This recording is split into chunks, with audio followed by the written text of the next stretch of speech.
नमस्कार, आप हैं कानपुर रामलीला जगत के सुप्रसिद्ध तबला वादक पंडित केशव कुमार त्रिवेदी कश्मीरा। कानपुर के पटकापुर में जन्मे केशव जी का वर्तमान आवास कानपुर दक्षिण के नरपत नगर जरौली में स्थित है। पंडित केशव कुमार त्रिवेदी को तबला वादन की कला तथा प्रेरणा अपने पिता यश शेष पंडित रमेश चंद्र त्रिवेदी तथा बड़े भाई पंडित राजकुमार त्रिवेदी से प्राप्त हुई है। पिता और बड़े भाई के मार्गदर्शन में केशव कुमार त्रिवेदी बाल्यकाल में ही कुशल तबला वादक बन गए थे। सन 1975 में त्रिवेदी जी को पटकापुर की वार्षिक रामलीला में पहली बार सार्वजनिक रूप से तबला बजाने का अवसर प्राप्त हुआ, जिसकी भूरी भूरी प्रशंसा हुई थी। तब आपकी आयु 15 वर्ष के आसपास रही होगी। उसके बाद से केशव त्रिवेदी को कानपुर और फिर कानपुर के बाहर के रामलीला मंचों पर बुलाया जाने लगा। संगीत कला के प्रति लगन और अनवरत साधना के परिणाम स्वरूप एक समय ऐसा आया जब आप कानपुर और आसपास के रामलीला मंचों की पहली पसंद बन गए। वर्ष 1975 में ही आपको आकाशवाणी लखनऊ से तबला वादन प्रस्तुत करने का अवसर प्राप्त हुआ, जिसका प्रभाव ये रहा कि त्रिवेदी जी को तबला वादक के रूप में आकाशवाणी से संबद्ध कर लिया गया। तबला विषय से प्रभाकर की उपाधि प्राप्त पंडित केशव कुमार त्रिवेदी न केवल संगीत से गहरी अभिरुचि रखते हैं, बल्कि देश और समाज के प्रति भी लगातार आपका चिंतन चलता रहता है, जिसके परिणाम स्वरूप आपके द्वारा समाज और देश के ज्वलंत मुद्दों पर लिखित 2 पुस्तकें विश्व शांति का मार्ग तथा धर्म और धर्मनिरपेक्ष भारत क्रमशः वर्ष 2018 तथा 2022 में प्रकाशित हो चुकी हैं। 11 फरवरी 2023 से केशव जी ने रामलीला के व्यावसायिक पक्ष से स्वयं को अलग कर लिया है। अब वो केवल शौकिया तौर पर किसी भी आयोजन समिति के विशेष आमंत्रण पर ही तबला वादन करने जाते हैं। हाल ही में आपको रामलीला कलाकारों के प्रमुख संगठन सांस्कृतिक कलाकार सभा का अध्यक्ष मनोनीत किया गया है। प्रस्तुत है पंडित केशव कुमार त्रिवेदी कश्मीरा से उनकी संगीत साधना की यात्रा तथा तबला एवं रामलीला से जुड़े विभिन्न संदर्भों पर 23 जुलाई 2016 को हुई विस्तृत बातचीत।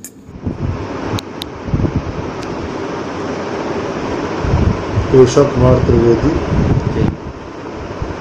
पिता स्वर्गीय श्री रमेश चंद्र त्रिवेदी। मूल निवास कहाँ का है? मूल निवास कानपुर का पटकापुर। गांव भी कोई है क्या? गांव बुजुर्गों का रहा है, लेकिन हम लोगों का जन्म स्थान का नहीं। अच्छा, रामलीला में शुरुआत कब से हुई आपकी? सन 1975 से। तबले में ही रुचि थी आपकी? तबला वादक के रूप में आपने ख्याति अर्जित की है चारों तरफ? हाँ, तबले में ही बाल्यकाल से रुचि रही। प्रेरणा कहाँ से मिली? घर में हमारे पिताजी को शौक था तबले का। बड़े भैया को भी ठीक बजाते थे तबला। क्या नाम था उनका बड़े भैया? पंडित राजकुमार त्रिवेदी जी। तो यहाँ से शुरुआत हुई तबले की सुन करके।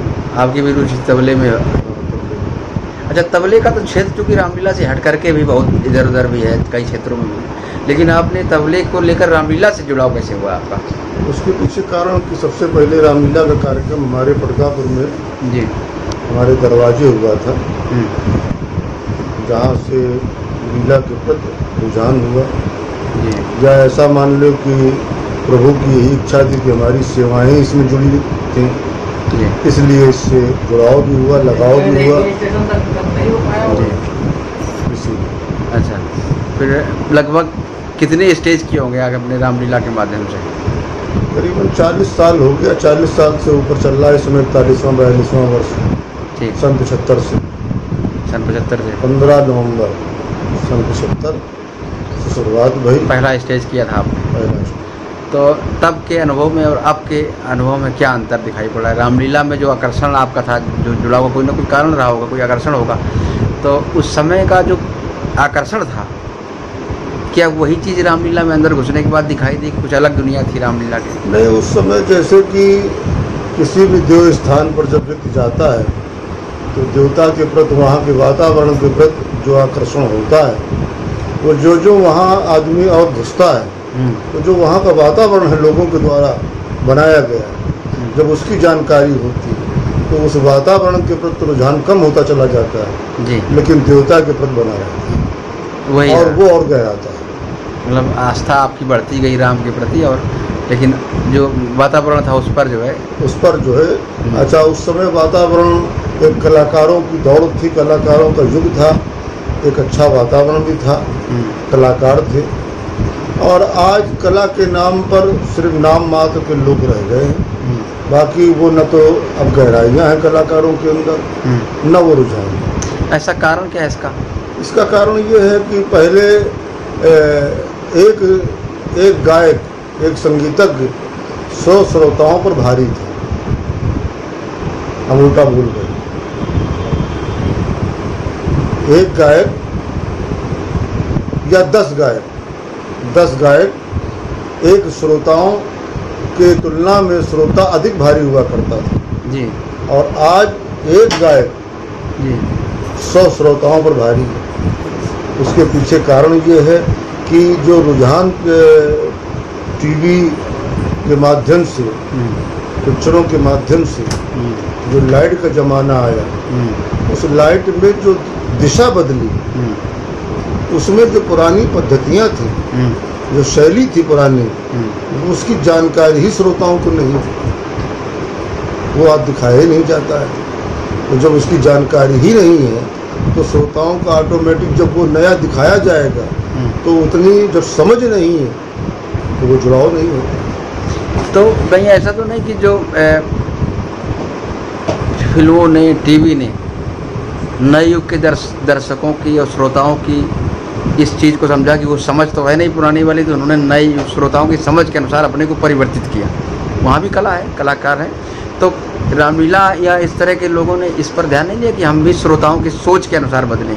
नहीं बदला उन्होंने, यहाँ भी लोगों ने बदला, लेकिन यहाँ लीला पक्ष में नहीं बदला जी। लीला में जो उन्होंने बुहड़ माने प्रदर्शन जी यहाँ बदला उन्होंने, डांस को अधिक करा दिया जी। जोकरी ज़्यादा होने लगी। लीलाओं का क्रम जैसे तमाम स्थल पहले हुआ करते थे आज नहीं होते। तो ये तो उसके जो निर्देशक या जो संचालक थे उनका ये प्रयास अपना था कि उन्होंने अपने साथ बदल लिया। कलाकारों ने अपने आप को नहीं बदलने का प्रयास किया। नहीं, कलाकारों का पहली बात तो वो जो एक परंपरा थी, पुराना जो साहित्य था, पुरानी जो शैली थी जी, उसको ही लोगों ने न तो लिया और न गुरजनों ने ज़्यादा दिया किसी को। गुरजनों में भी सुनता थी। अच्छा, हाँ, गुरजनों में भी सुनता थी कि वो अपनी विरासत को अपने परिवार तक तो देना चाहते थे जी, लेकिन जो आगे लोगों को जो शिष्य वर्ग था जहाँ देना चाहिए वहाँ उतनी ईमानदारी से लोगों ने दिया ही नहीं। मतलब नई पीढ़ी एक तरीके से अप्रशिक्षित रही। हाँ बिल्कुल। अच्छा, आपके तबले के गुरु कौन? हमारे तबले के स्वर्गीय श्री अशोक जी, जो बहुत अच्छे गायक भी थे, क्लासिकल और तबले के बहुत अच्छे महारथी थे जी। और दूसरे उस्ताद हमारे महेशनाथ जी मिश्र, दोनों ही वर्तमान में संसार में नहीं हैं जी, लेकिन उनकी जो करनी, जो उनका अनुभव था वो हम लोगों के बीच में आज भी है जी। और वो दोनों ही विद्वान लोग थे। तो इनसे जो कुछ प्राप्त हुआ आपको, उसके बाद भी तो आपने अपने प्रयास से भी कुछ और कुछ नया? नहीं, ऐसा है कि देखिए, गुरु जो देता है उसके बाद तो एक जो परम गुरु है, जो परमात्मा है, वो तो आपको दे ही रहा है। अब जैसे हमारे उस्ताद ने एक हमें बोल बताया, अब उस बोल में कितनी क्वालिटियाँ और हो सकती हैं वो रियाज के माध्यम से परमात्मा ही हमें बता रहा है। ये जैसे एक बोल हम सुना दें आप जी, अब उसको उल्टा कैसे किया, अब ये ईश्वरी दया होगी जी जी।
उल्टा जी।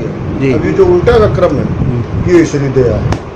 ये उसका अभ्यास और इसके अभ्यास से जो माने परम पिता, जो माने परमात्मा गुरु के रूप में है विराजमान है जी, उसने ये हमको एंगल दी।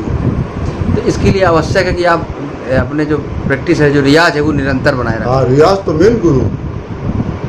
रियाज जो है जी, वो गुरु क्या करता है, जो आपका पिछले जन्मों की जो साधना है, जो छुपा ज्ञान है, उसको अपनी कृपा से उभार देता है।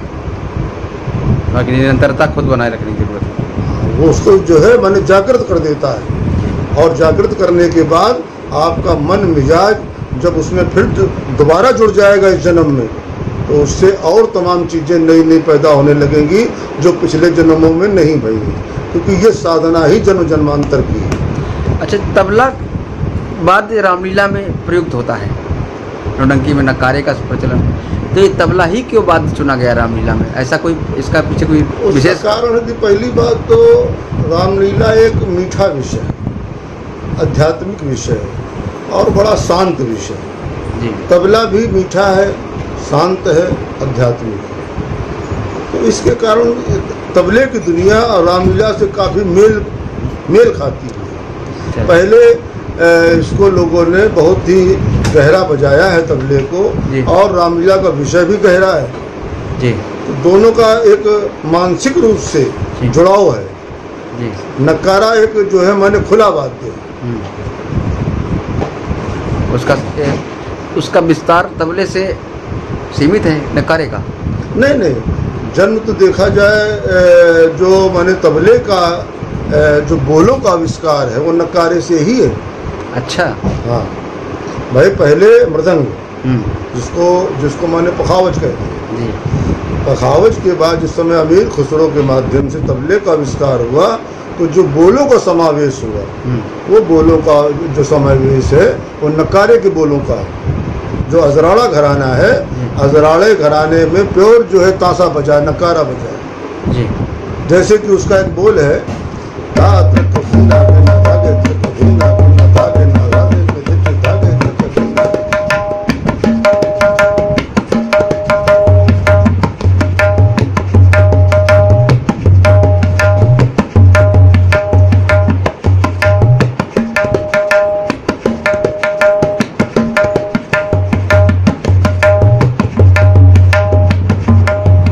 नकारे का बोल है जो तबले में इसका प्रयोग हुआ।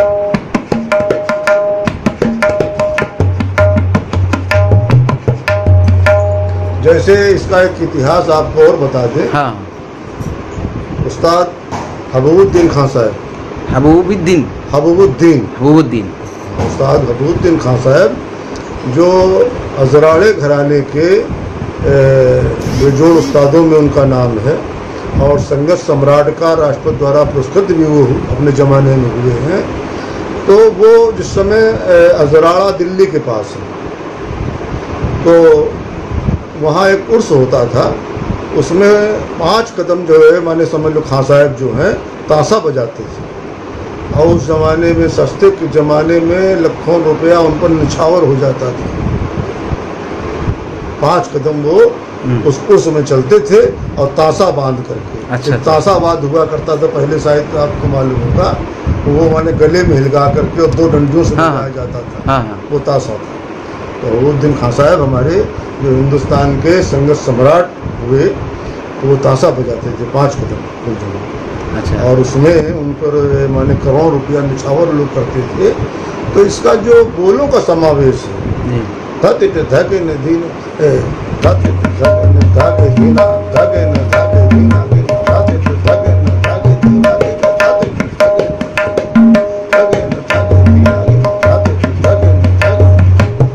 ये सब जो है नकारा ताशा है। अच्छा। अजराड़े का सबसे पहले जो घरानों में क्रम रहा वो अजराड़ा रहा। अच्छा, पखावज की जो ये पखावज से बना है ये तबला, तो पखावज की छाप भी मिलती होगी, पखावज के भी बोल? नहीं, बोल तो मिलते हैं जी, बोल तो मिलते हैं, ऐसा नहीं है। जैसे पंजाब घराना जी, वहाँ जो बोलों का समावेश है वो माने समझ लो जो है माने पखावज से। जी। लेकिन जो इसका मूल है बोलों का, जो एक माने जिसको कहते हैं क्रीम का जी, वो है हजाराड़ा का, वहाँ से बने। इसका जो क्रम बना जी। और उसके जन्मदाता अमीर खुसरो साहब। अच्छा, ये आवश्यकता कैसे, अमीर खुसरो जी का कोई है अनुभव आपको कहीं से जानकारी में कि उन्हें ये पखावज से तबला बनाने का आइडिया कैसे आया, किस तरह से? उसका ऐसा है कि जो हमने उस्तादों से सुना है, देखिए हमारे जीवन में जो कुछ है वो सत्संग से मिला है जी। हमने पढ़ करके अध्ययन नहीं किया। और सही मायने में जो संगीतज्ञ या जो भी मतलब कलाकार है उसको सत्संग से ही प्राप्त होता है, वही ओरिजिनलिटी है जी। पढ़ करके तो तमाम आज जो माने PhD करे हैं और विशारद करे हैं, लेकिन उनको हाथ धरना नहीं आता तबले में जी, सा लगाना नहीं आता, लेकिन अब उनके पास डिग्री है जी। तो जो हाँ प्रश्न क्या था कि शुरुआत तबले की ज़रूरत क्यों पड़ी अमीर खुसरो साहब ने, इसका? हाँ, उसका ऐसा है कि ये मुसलमानों का वाद्य सिर्फ एक तारा, इनका मेन जो प्राचीन वाद्य है वो एक तारा है। जैसे बाबी फिल्म में देखा होगा या कुछ फिल्मों में आया है कि रात के समय जो है माने मुर्गा बन रहा है और उनके पास एक तारा, यही इनका प्राचीन इंस्ट्रूमेंट है जी। जब ये हिंदुस्तान में है तो हिंदुस्तान में इन्होंने यहाँ की जो संस्कृत थी उससे विपरीत संस्कृत अपनी बनाने के लिए हर क्षेत्र में इन्होंने कार्य किया जी। तो यहाँ का प्राचीन जो वाद्य था वो माने मृदंग पखावज था जी। पखावज को सर्वप्रथम जो है माने गणेश जी ने बजाया जी। इंद्र भी जो पखावज का बहुत बड़े वादक रहे, तो पखावज हमारी प्राचीन परंपरा में है, नक्कारा भी प्राचीन है जी। लेकिन तबला जो है अकबर के समय में अमीर खुसरो ने इसको काट करके दो भागों में, पहले बाएं तबले में आटा लगता था जी। जैसे माने पखावज में आटा लगता है बाएं में आज भी जी। ऐसे बाएं तबले में आटा लगता था जी। और आज भी गुरुद्वारे वगैरह में आप देखिए जो बाएं वहाँ के मिलेंगे उसमें आटा आज भी लगता है, स्याही नहीं लगती जी। तो अमीर खुसरो ने उसको माने विरोधात्मक भी आप मान सकते हैं और एक अच्छा मन भी मान सकते हैं कि कुछ हम नया करें जी। तो नया करने की दृष्टि से भी उसको एक ढंग से उन्होंने किया जी। लेकिन देखो सबसे विशेष बात यह है कि भले ही उन्होंने उल्टा करने के हिंदू भारतीय संस्कृत से विपरीत करने के उद्देश्य से जो भी उनका उद्देश्य रहा हो, अच्छा करने का उद्देश्य बनाया, एक मुसलमानों का वाद्य के रूप में पहचान बनी इस्लाम के एक प्रवर्तक के द्वारा बनाया गया, लेकिन उसको हिंदुओं के भारतीय संस्कृत के अनुयायियों ने सबसे ज़्यादा स्थान दिया तबले को, रामलीला का मेन मुख्य बात बन गया। हाँ, उसका कारण है जी कि देखिए आप करें किसी भाव से जी, लेकिन आधार तो उसका एक ही रहे जी। अभी जैसे कि हमने अपनी पुस्तक में एक बात लिखी थी जिस दिन आपने पढ़ा भी था कि अभी जो हालो डोला आया, जो माने पानी नहीं बरसा उससे फसलें बर्बाद भई। अब ये प्रश्न किया जाए, सभी धर्म के लोग बैठे हों, अगर एक धर्म के लोग बैठे होंगे तो प्रश्न का उत्तर सरल हो जाएगा कि किसके परमात्मा ने किया। तो एक धर्म के लोग बैठे हैं तो अपने अपने परमात्मा का नाम लेंगे और सभी एक ढंग से ले लेंगे, लेकिन सभी धर्म के लोग बैठे हों और फिर ये प्रश्न किया जाए कि किसके परमात्मा के द्वारा किया गया, ये हाला डोला मतलब किसके द्वारा आया, अल्लाह ताला के द्वारा आया कि राम जी के द्वारा आया कि जो ईसा मसीह के द्वारा आया, किसके द्वारा आया, तो प्रश्न जो कठिन हो जाए। तो आधार तो जैसे सा और धा नहीं बदला जा सकता है जी, आविष्कार में सा और धा नहीं बदला जा सकता है, ये अकाट सत्य है, यही परमात्मा है जी। अच्छा, जैसे पखावज से इसका परिवर्तित करके बनाया गया, तो अब क्या पखावज से सरल बात हो गया, क्या ये सरलीकरण हुआ, जो इसका प्रचार ज़्यादा हो गया पखावज? सरल ना वो है ना सरल, ये नहीं, पखावज की अपेक्षा सरल तो कुछ भी नहीं है। सरल ये इसमें क्वालिटी ये हो गई कि ये सभी रसों के साथ जुड़ सकता है। अच्छा, पखावज नहीं जुड़ सकता, पखावज का एक अपना अंग है जी, क्योंकि भारत में सबसे पहले वही अंग ही गाया बजाया जाता था जी, वो जो ध्रुपद शैली थी जी, ध्रुपद, धमाल, सुर, तीव्रा, लक्ष्मी ताल, गणेश ताल, जिनका अब प्रचलन ही खत्म हो गया है। आजकल के संगीत के नाम सुना होगा, शायद जानते ही नहीं है कि लक्ष्मी ताल कैसी होती, गणेश ताल कैसी होती। ये सब पखावज के, हाँ, ये सब जो है माने पखावज के माने ताले हुआ करती थी। अच्छा, तबले में वो चीज़ उससे अलग हट करके कुछ नवीनता के साथ में उसका, अब तबले में ये सब चीज़ों की पूर्ति तो हो जाएगी, माने ध्रुपद भी आप तबले के द्वारा बजा लेंगे, धमारी बजा लेंगे, सूली बजा लेंगे, लेकिन तबला जो है कैसा उसका माने बढ़िया स्वरूप बन गया है कि ये लाइट म्यूजिक में भी इस्तेमाल हो जाएगा, ये लोक गीतों में भी इस्तेमाल हो जाएगा। मतलब ये इसका जो है इसको वो दूध मानिए कि सभी जगह इसका इस्तेमाल कर लीजिए। तो इससे क्या ये निष्कर्ष निकलता है कि अगर अमीर खुसरो साहब ने तबले का आविष्कार न किया होता, बखावज अपने स्वरूप में चल रही होती, तो क्या नए संगीत के लिए फिर वो व्यर्थ हो जाती क्या? नहीं, ऐसा है, देखिए अब इसको अमीर खुसरो से जोड़ दिया है तो एक अलग बात हो गई, लेकिन अगर तह में चले जाएं तो कहीं न कहीं संसार को चलाने के लिए, संसार की आगे व्यवस्था बनाने के लिए कार्य करने वाला कोई दूसरा ही है। कुछ न कुछ उसके समय के अनुरूप कराता रहता है, वो कराता रहता है। खेल तो कोई दूसरा रहा है जी, खेलने वाला कोई दूसरा है। अब उसको चाहे किसी नाम से हम जान लें जी, यस किसी को भी मिल सकता है, लेकिन वो कहीं न कहीं वो चाहे अमीर खुसरो के रूप में हो, चाहे केशव त्रिवेदी के रूप में हो, और चाहे हबीबुद्दीन खान साहब के रूप में हो, चाहे किसी रूप में हो जी जी, लेकिन वो कहीं न कहीं वो जो है माने चली जी। अच्छा, अब और बताएं, रामलीला, कानपुर की रामलीला के संदर्भ में कुछ और ऐतिहासिक जानकारी देनी। कानपुर की प्राचीन परंपरा जो पंडित ज्वाला प्रसाद जी के जमाने से प्रारंभ हुई।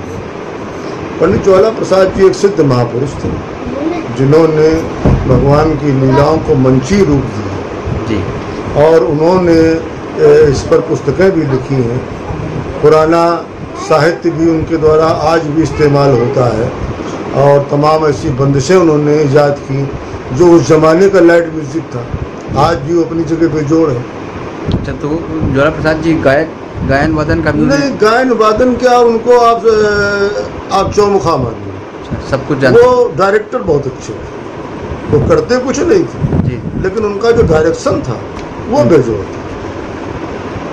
उसके बाद फिर उसके बाद ये समय ज्वाला प्रसाद जी के बाद जो है माने कन्हैयालाल पंडित जी हुए,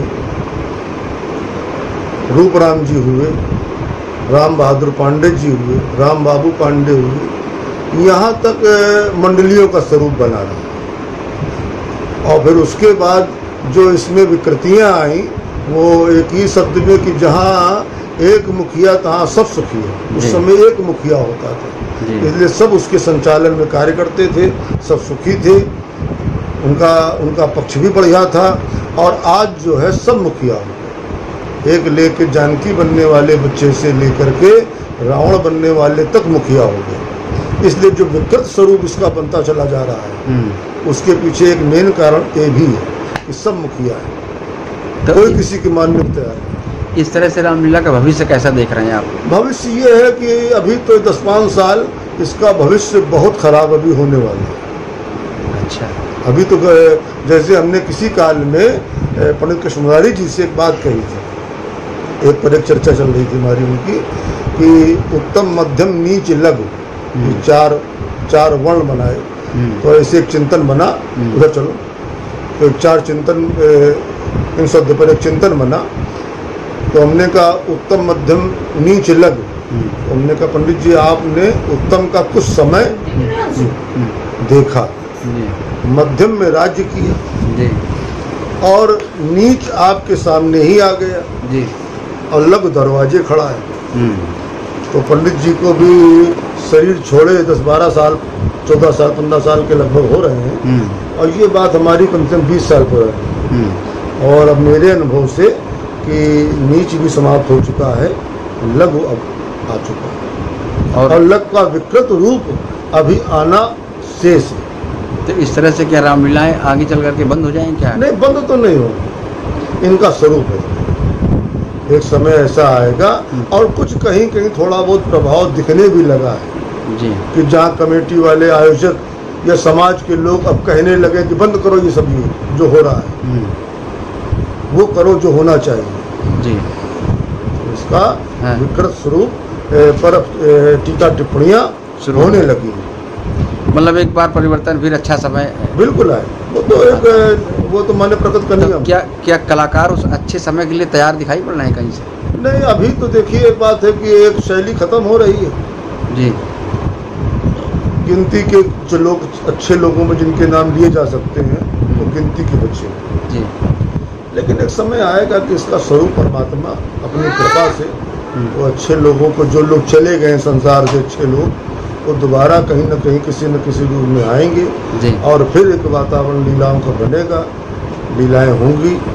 लेकिन ऐसा नहीं कहा जा सकता कि अब कभी होगा ही नहीं जी। वो होगा, लेकिन अब उसमें कितना समय लगता है ये ही सोचा।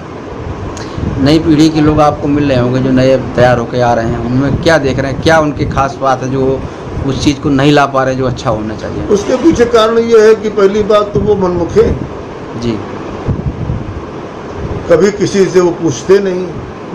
जैसे इतने वर्षों में 41 साल में व्यासपीठ का कलाकार जे डायरेक्टर होता है, क्योंकि उसके सामने से हजारों लोग निकल जाते हैं जी। उसको मंच का ये अनुभव होता है कि कौन आदमी किस ढंग का रहा है या कितने अच्छे लोगों को मैंने देखा है अपने जीवन में जी। आज कोई पूछने नहीं आता कि भैया जी हमारा अभिनय कैसा रहा।